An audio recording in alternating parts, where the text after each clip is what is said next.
Assalamu alaikum wa rahmatullah. This is Usama Sayyid. This audio recording today is basically, I would probably title it, "You don't need to be a scholar to see that Mirza Ghulam was false, was not a prophet." I'm not a scholar. I have to make that very clear. I'm not a scholar. But alhamdulillah Rabbil Alameen, I want to always strengthen my iman billah. I feel that, I know one thing for sure is that Allah subhanahu wa ta'ala comes first in my life. Although I make mistakes, everybody makes mistakes, but Allah always comes first. And I can tell you for sure that I would never accept falsehood or declare falsehood to be truth, because for any worldly reason or for anything materialistic or anything like that, it's impossible. I'd rather die. I would rather die than do that. And, this advice really, this little audio recording, it could help, some Ahmadis who are stuck in Ahmadiyya, who already feel that it's wrong. Maybe they've read a few things, or they just feel this version of Islam that they've been forced to accept is not the version that they don't want that. They want to be like the normal Muslims, for example. Or if if you've begun to read things and stuff, you're going to have a lot of challenges ahead of you. If you do decide to actually either approach missionaries, Ahmadiyya missionaries, because Ahmadiyya missionaries, they're like sheikhs for normal Muslims. Muslims don't have missionaries and all that stuff. We don't have that kind of thing. We just got sheikhs, you got scholars, this kind of thing. So even if you want to approach them, you are going to face a few hurdles. But if Allah gives you, inshallah, the ability to be able to respond and to ask intelligent questions and to respond to their responses, because they're gonna give you responses which are not answers. I tell you right now, they're not answers. An answer is 1 + 1 = 2. They're gonna give you a response. You're gonna say, "What's 1 + 1?" They're gonna say 16. You're gonna say, "That's not an answer. That's a response," because it doesn't answer it. So you're gonna ask things about what Mirza's written, and they'll go around in circles. They might even start attack. They might not actually answer what you're saying. They might start attacking your character. They might start saying, "Have you been speaking to sheikhs or mullahs or whatever? Who's been influencing you?" They might start saying, obviously character assassination. Something like, "Oh, you're not even religious. How can you ask this question?" Or "Go pray 5 times a day," or something like that. You don't give enough money to, their chanda thing, because normal Muslims don't have this, by the way. But only Ahmadis have this thing called chanda. We have sadaqah, we have zakat, but they've got something called chanda, which is compulsory money payment.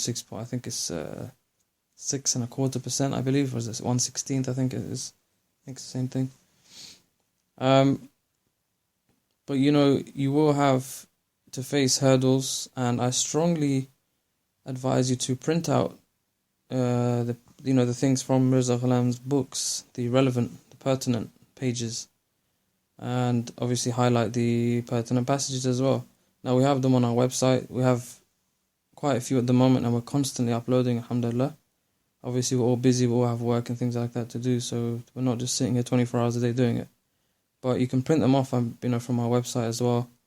And you can, if you don't know Urdu, obviously I strongly advise you get someone trustworthy who can read Urdu for you, who's not going to lie to you and try to, water it down and tell you just tell them, "I want someone to read exactly what is written here." If you have to pay an external translator, do it. I had to do something like that before I left it, because I don't speak Urdu, so I didn't know what was written there, and I got a few pages that I need to get verified, and I got them verified. And I tell you, brothers and sisters, all of you listeners out there, the minute I checked and I verified that this is exactly what is written there, I denounced Ahmadiyya on the spot. I didn't wait another day or a week or even 1 minute. I denounced Ahmadiyya on the spot, because I knew if Mirza Ghulam Ahmad, this man, if his character is like this, then everything that follows is void.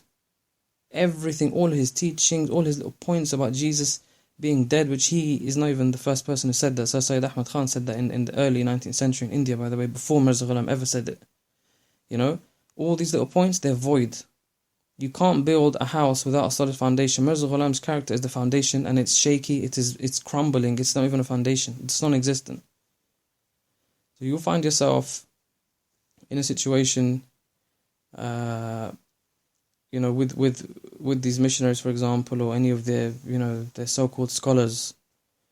You're going to face a few hurdles. It's going to be a bit difficult for you. It's going to be hard on you, especially about your family. I mean, I don't know how deep your families are in it. Obviously, as you know, I was in it for 3.5 years. So obviously, I wasn't born into it. Therefore, my family isn't Ahmadi. I did face a hell of a lot of struggle with my family, though, because I actually thought it was true. And unfortunately, that was a big struggle for me. But you're going to have a big struggle because your whole family is still Ahmadi, you see. And it's fine if Ahmadiyya is true, but Ahmadiyya is false. It's not true.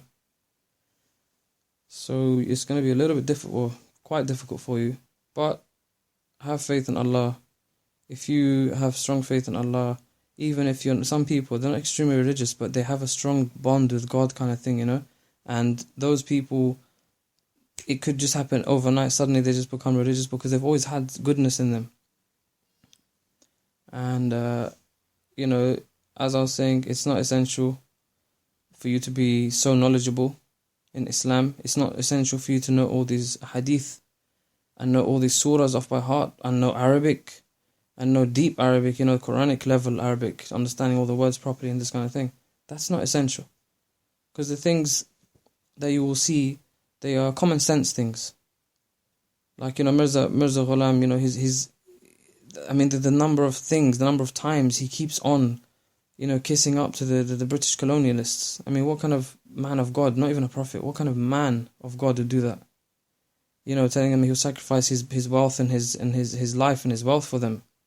And as I said, maybe in another recording, that he mentioned, I found in 11 places where he's mentioned sort of kind of bragging or maybe reminding the British, I think the person in charge of the area where he was in the Punjab, I think one of these people, reminding that his father gave 50 horses of 50 riders in 1857 during the so-called mutiny, where the Indians wanted to get rid of the British occupiers. They wanted their country back.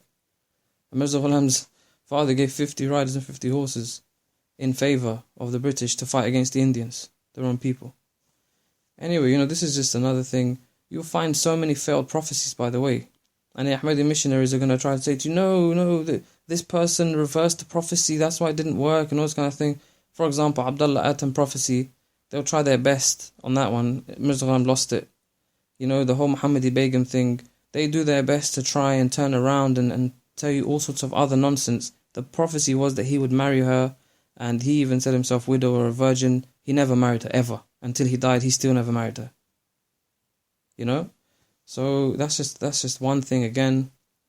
All these signs about the moon eclipse and all this kind of thing, I didn't even do a seriously deep study into that, and I've already found four times in the 19th century where the sun and moon eclipse happened on those supposed days of Ramadan that Mirza Ghulam is claiming that are signs of his truthfulness.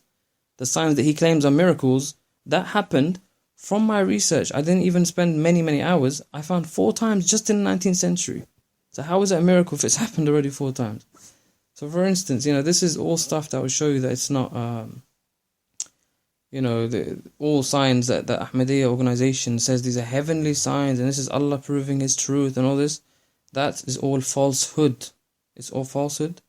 And in due course, if it's not up already, in due course it will be up on our website, islamafterahmadiyya.com. All these things, for example, as well, the plague that Mirza Ghulam supposedly prophesied was already in Bombay. He was already in Bombay 2 years before he allegedly prophesied it. All this stuff, we're going to, inshallah, upload. But all I can say is, be strong, inshallah. I'm going to add more audio recordings. My recording device only records 10 minutes, I don't understand why, but, this is how it is. Inshallah, I'll be uploading more. And thank you for listening. Assalamu alaikum wa rahmatullah.